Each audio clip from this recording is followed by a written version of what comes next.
Honourable Member Bass. Yeah, no, I got that. Thank you.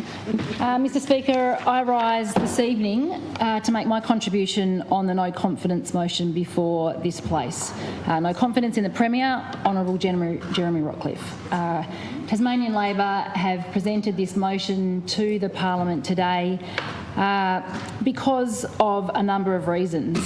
This Liberal government told Tasmanians that they would not govern in minority. They said they would not govern in minority. But here we are today, and this government is in minority. Not only are they in minority, but they are demonstrating how weak they are, how unstable they are, and that they are unable to act unless put under pressure. For the years that I've been here, it's been really evident that unless there is pressure from the opposition benches, from the crossbench or from the community, this government doesn't act. We know that this Premier is overseeing a dishonest and dysfunctional cabinet. They broke their promises to Tasmanians about capping power prices. They're overseeing the ongoing deterioration of Tasmania's health system, continued failure to fix the housing crisis, mistreatment of Tasmania's public sector workers, the worsening results in our schools, and prioritising $1 billion, a $1.5 billion, it could be a $2 billion stadium over the critical needs of Tasmanians with other infrastructure projects like, for instance, the Launceston General Hospital. And almost most importantly, across all of those, also leading a government that is mismanaging the budget.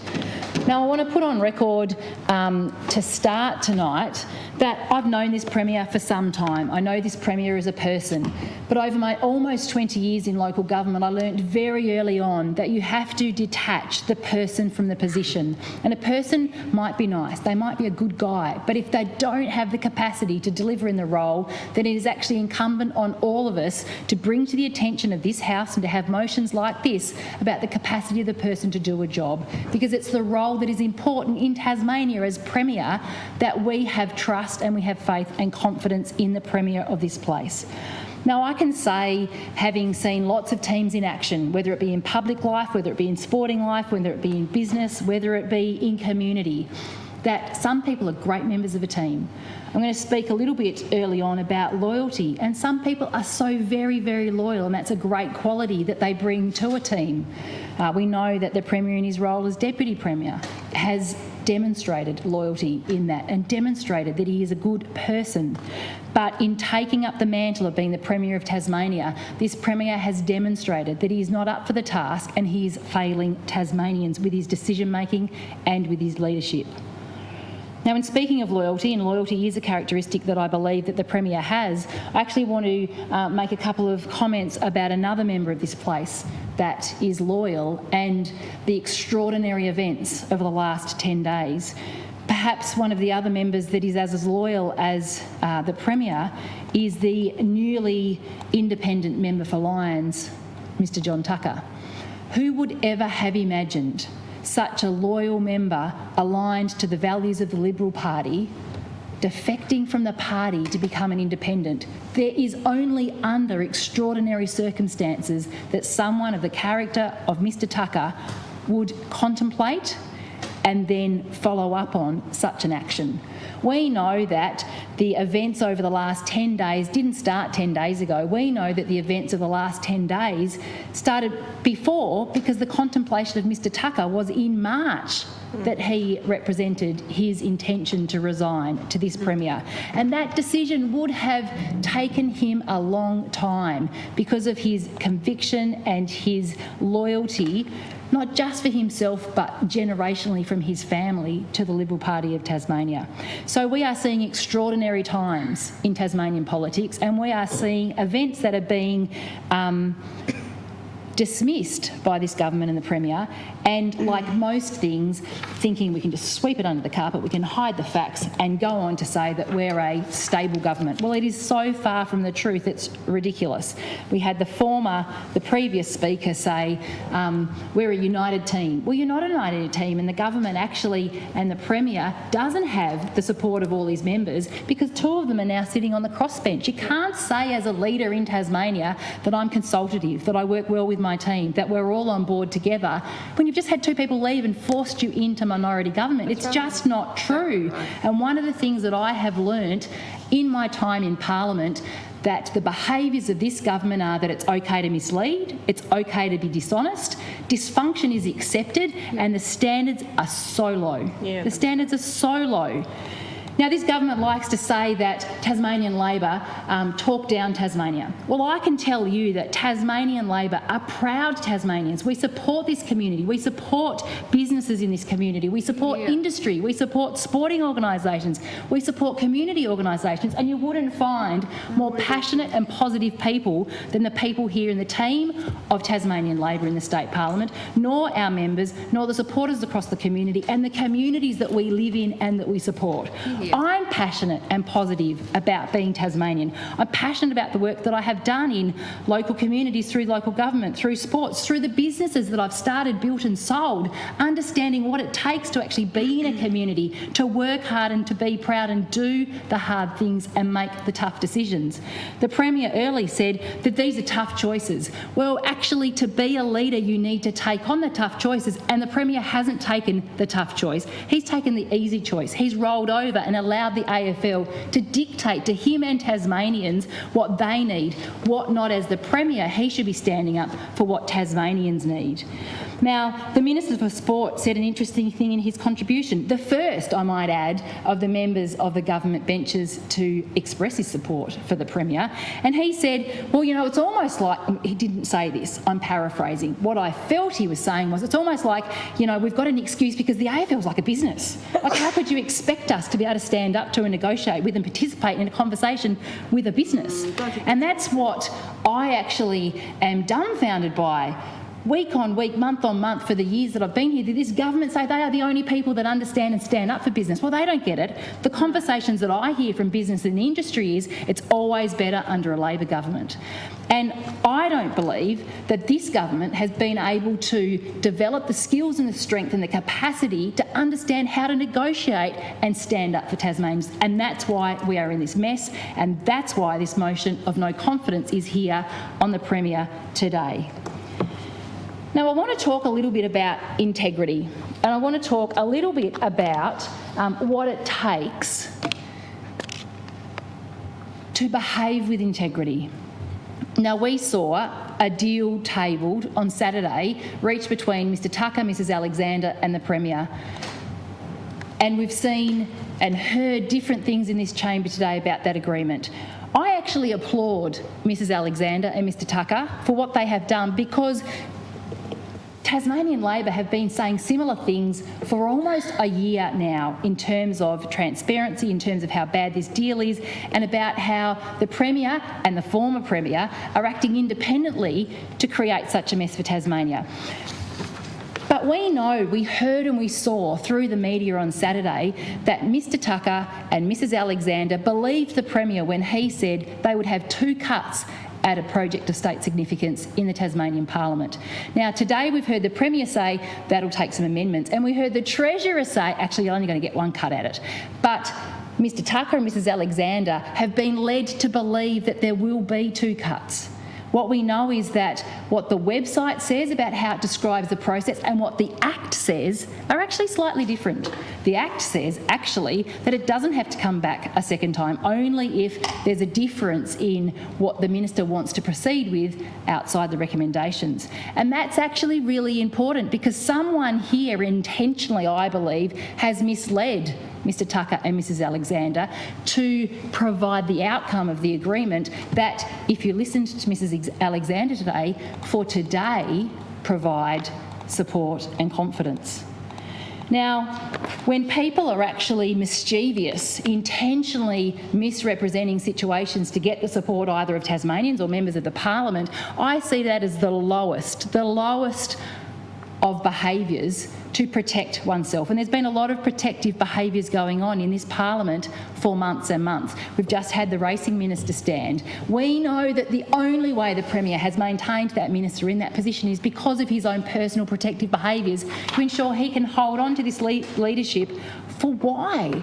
It doesn't actually make sense. The Premier had such an incredible reputation and such an incredible career in this Parliament up to the point that he was Deputy Premier, and I remember the distinct illustrative description of the former Premier Premier Gutwin on the day the team was announced, describing how he handed the role over to the current Premier. Something like, I took the ball in the midfield and I took it up to front pocket where Jeremy took a screamer and then kicked it for a goal. Well, he hasn't kicked a goal. He hasn't kicked a goal. It's what he's done is created an on-field mess for everybody else in that playing league, and it's just not okay. Now, I could go through almost clause by clause the agreement and highlight the incredible things that this Premier has signed us up to. And as many people have said, it's either one of two things. The Premier signed this document either without anyone else seeing it, so nobody in his cabinet.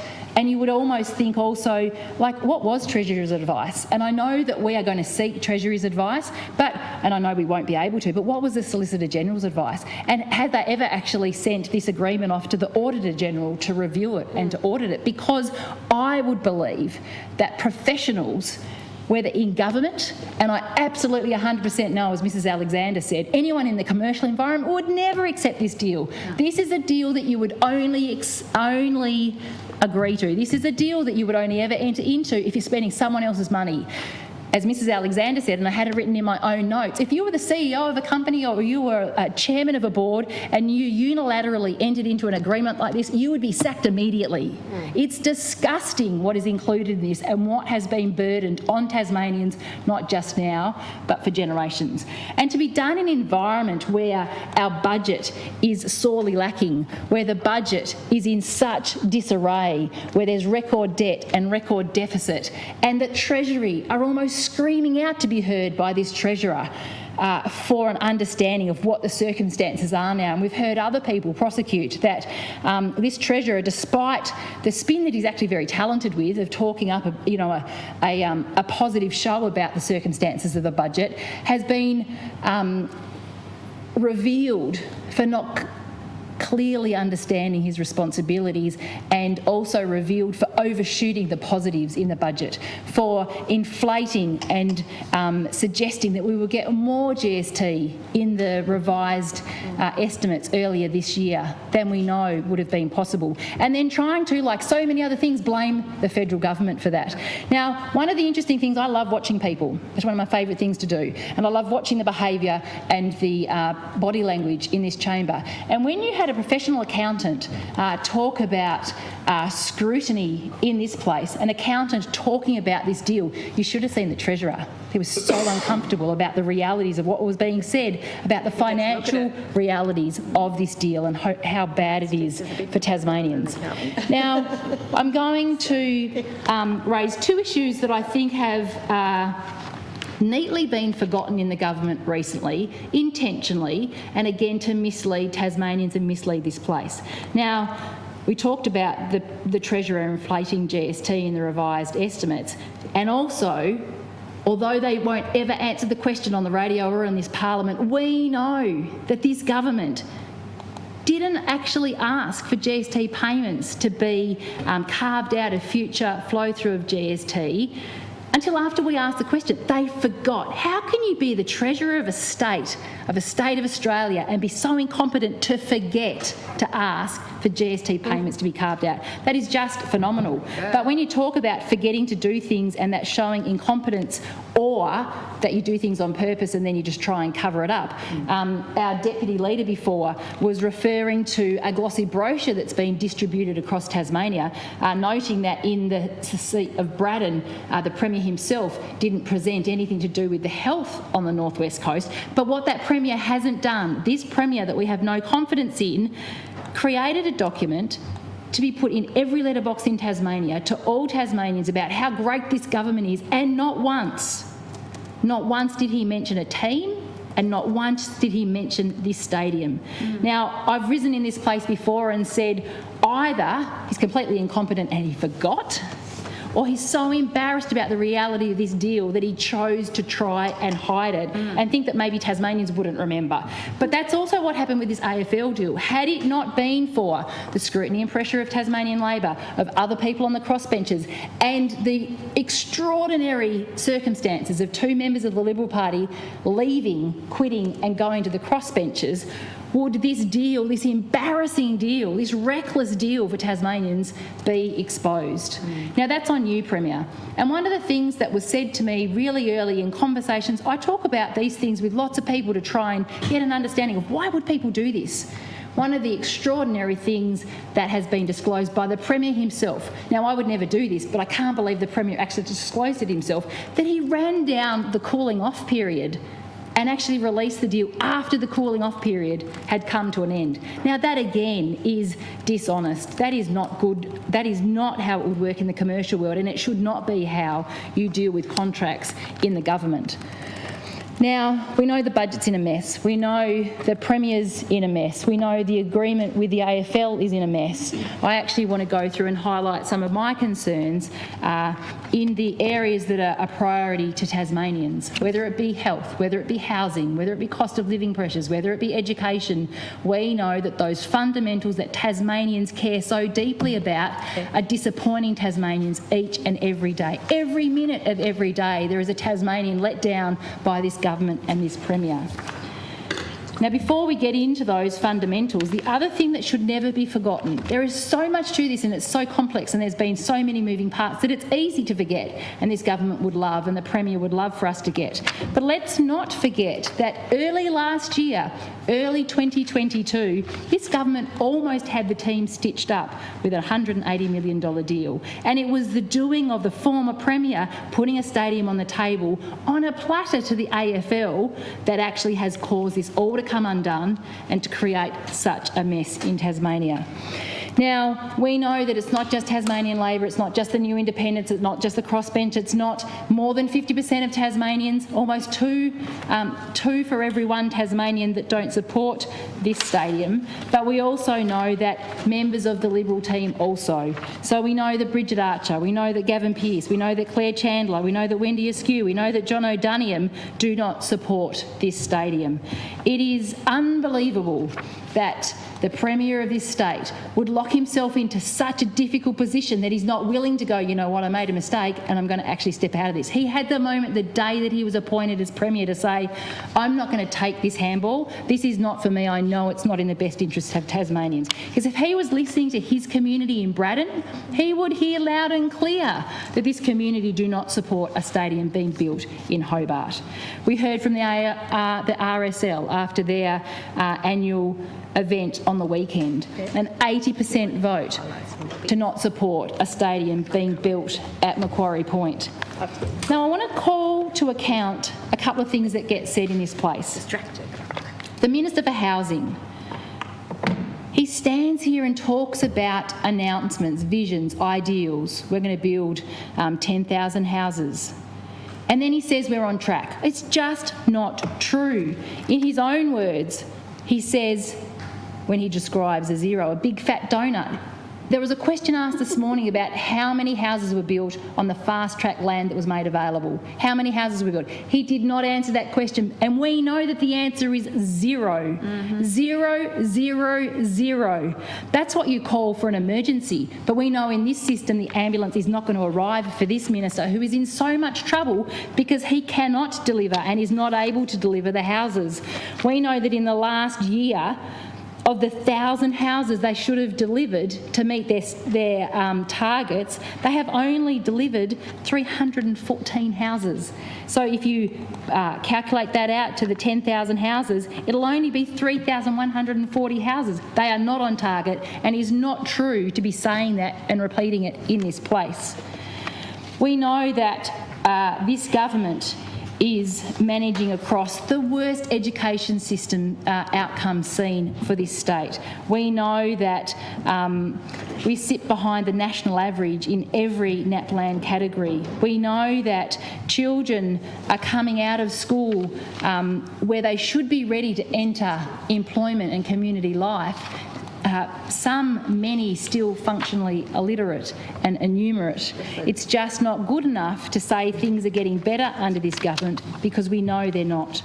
Many have spoken about the LGH. If this government is looking for an infrastructure project to drive growth and productivity and economic improvements in our community, to create jobs and outcomes for our community, well, how about you deliver on the stage 2 redevelopment of the master plan for the LGH, a $580 million project that you said that you would go to Canberra and seek the money for and that you would deliver for Northern Tasmanians. If you're looking for a project, how about you start there? In primary industries, one of my shadow portfolio areas, farmers are being let down by the inappropriate priorities placed on energy infrastructure and transmission lines over the productivity of landholders and primary producers. We know that there is not an equal consideration for the needs of farmers in these conversations, and it's not good enough. When this government says we're going to have a farm gate value of $10 billion by 2050, we will stand for that. We support that target. It's a great target, but all this government does is get in the way of farmers in Tasmania of achieving great things.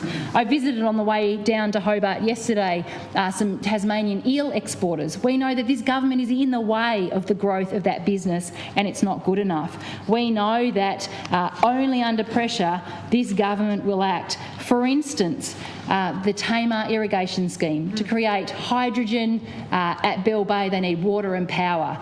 Now, we know that our shadow energy minister made an announcement one day questioning whether there was a collapse in the hydrogen plant in Tasmania, and that there was questions about whether water and power was available. The very next day there was a photo opportunity, not much content, not much actual depth to it, but this like hustled up photo opportunity to say, oh, we're going to change the act, we're going to get amendments and we're going to create for that, and we will have things to you shortly. Well, where's that? Crickets on that announcement. This government is reactive and responsive. Believe if you say something, it's true. Believe if you say something, it'll happen, but they can't join the dots with action and outcomes in the interests of Tasmanians. One of the great industries of Tasmania, one of Tasmania's greatest success stories, is our aquaculture industry, our salmon industry. The salmon industry do not have confidence in this government to support them to grow as a great industry in Tasmania. The Premier can stand up and say they support it, but the actions don't match that. We've just had this salmon industry plan released recently. It's a plan for a plan. There is no confidence or certainty for the industry in this plan about their growth. And we've just seen today Huon Aquaculture call to account this government on the challenges for them to have ongoing investments in Tasmania. They're ready to invest, but they lack the clarity and the certainty for this government to do that. This fabulous industry that creates all sorts of jobs for all sorts of people in our communities all across regional and rural Tasmania is an incredible opportunity, not just for those people working directly in industry, but also indirectly in industry. And if we've got Huon Aquaculture questioning this plan, saying that they don't have the confidence and certainty to invest, then that's costing jobs in Tasmania, that's costing productivity, that's costing growth in our community, in our economy. The government says, oh, we're going to make decisions based on science for the salmon industry. But then I asked a question earlier this year in the upper house of the minister, well, what science did you use to make the decisions to close the flow-through hatcheries? In Bass, there are 2 flow-through hatcheries that I visited, one at Bridport, one at Springfield, because there was no evidence, no science, no explanation of why they'll close those, so I thought I'd go up and have a look for myself. And with the absence of a response from the minister on why they're closing it, that's risking jobs in Tasmania. This government can't say you stand for jobs and then risk jobs by the closure of flow-through hatcheries in the salmon industry, one of our greatest success stories, without evidence or scientific data to back up your positions. Yeah, that's right. We have heard a lot today about the things that this government say they'll do. We have been putting relentless pressure on this government to do good on their promise to cap power prices. We brought 2 pieces of legislation to the Tasmanian Parliament for them to do that, and they just block it. It is immature for a government to not support something because it's raised by someone else. When you've made that promise yourself and Tasmanians are hurting, we know that Tasmanians in winter, last winter, when this government government said that they would deliver a winter bill buster, but they're so incompetent in doing it, they didn't deliver it until summer, that people in winter were going to bed at 5 o'clock. People who had disconnected the power at their power meter because they didn't have enough money to pay their bills, going to bed when it was dark because they couldn't afford their food at night and they couldn't afford the power.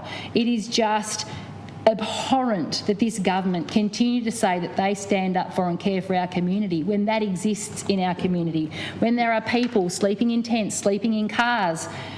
It is just horrendous. The RSL, we've heard, 80% of their members said, the representations of theirs said that they didn't want a stadium at Macquarie Point. This government is belligerently going ahead with this multi-billion-dollar stadium when we've got vets sleeping in the streets. We've got homeless vets in Tasmania that are not being supported by this government. I heard a story recently about a veteran on the West Coast sleeping under an open trailer. That's just not good enough. It's not good enough in our community, and it's not good enough for this government who have clearly got their priorities wrong and have absolutely lost their way. We had the Small Business Minister stand up just before and spruik that there's confidence in the Tasmanian business community. Well, I can tell you that many peak bodies and representative bodies for business in Tasmania don't believe that. They believe that there are pressures for small business in this community. They believe that the lack of action on power prices, something this government can act directly on, is having massive and devastating impacts on business. Going back to my agriculture portfolio, can you imagine being a dairy operator where you've got to operate your dairy and your irrigation with the extraordinary power prices? You talk about wanting to support growth and productivity, but again, you get in the way by not making the right decisions. The challenges with housing aren't just about affordability and access, but in terms of creating job opportunities. If someone can't find somewhere to live, someone who has the money and the capacity to find somewhere to live can't, then they can't take that job and support growth in that community either. It's just not good enough, and we hear these things time and time again. We've had the racing minister protected by this Premier, the Premier that we have no confidence in because the Premier couldn't afford to lose a number from his team. He's lost 2 because he couldn't keep an eye on the ball. He said he's a great team player, that he's inclusive and he's consultative. That's not true because we know that the members who are now sitting on the crossbench have reflected on the poor communications. They've said it just this afternoon in their contributions, that communication is poor and the way that people are included is low. This Premier, if he wants to remain the Premier of Tasmania, needs to up his game. He needs to demonstrate to Tasmanians that he can do this. We today don't believe this Premier is up to the task, and we don't believe he has the confidence of the majority of Tasmanians. You will not find more passionate, more positive people than the Tasmanian Labor Party. We live in our communities, we support our communities, we live right across Tasmania, in regional and metro Tasmania. We know that the importance of this community is looking after our young people, our families, looking after small businesses, looking after big industries, looking after community organisations, so each part of the system can do what they do best to support Tasmanians. I repeatedly have conversations with people in business and they say, you know, I ask them, what's the thing that the government can be doing? When I'm a minister, what's the thing that I can be doing to help you in business? And they say, get out of the way. Don't make decisions that actually make it hard for us to do what we do best. This government often stands up, and this morning I think the Premier was talking about Tasmanian pride and the outcomes of, you know, the Tasmanian economy. It's not the government that actually creates the growth in the economy. Yes, there's regulations, there's rules, there's frameworks, there's things that we can do support, but it's the business people that do that in our community. It's the community organisations that support the families and the individuals. It's the people of Tasmania that actually make this place so incredible. And it's the people of Tasmania that are going to be burdened for generations, for the reckless, for the atrocious and the completely extraordinary deal that this Premier has landed and burdened on every Tasmanian, and not just Tasmanians of today, but Tasmanians of the future. We know, and it's so clear from polling, that Tasmanians do not want this stadium. They know that it's not the right time for this stadium, and it is absolutely the wrong priority for Tasmania. This government and this Premier have lost their way. He is so focused on the wrong priorities that he can't hear or see what Tasmanians are screaming out for in support. They just want the basics. They want to make sure that they can have safe and secure housing. I mean, the Premier and the Housing Minister say it's everyone's right and everyone can have that, but it's not happening. I drive around my community and in recent years I've not seen anything like it. Years before, you would never see driving down Trevellyn Hill and tents and tarps up on the entranceway near the zigzag track in Trevellyn. You would not see people on the side of the road down near the Museum and Art Gallery, behind the Cenotaph, over in the southern Launceston suburbs. You would not see that. You would not hear stories of people terrified that if they need to ring for an ambulance or they present at the emergency department, then they're not going to get the help that they need. This Premier has lost his way. He has lost the confidence of Tasmanian Labor. I suspect he has lost the confidence of this Parliament, other than striking a deal that he made with incorrect information. Honourable and Tasmanian Labor today member, do not support this Premier. Honourable member's time has expired. Honourable member for Clark.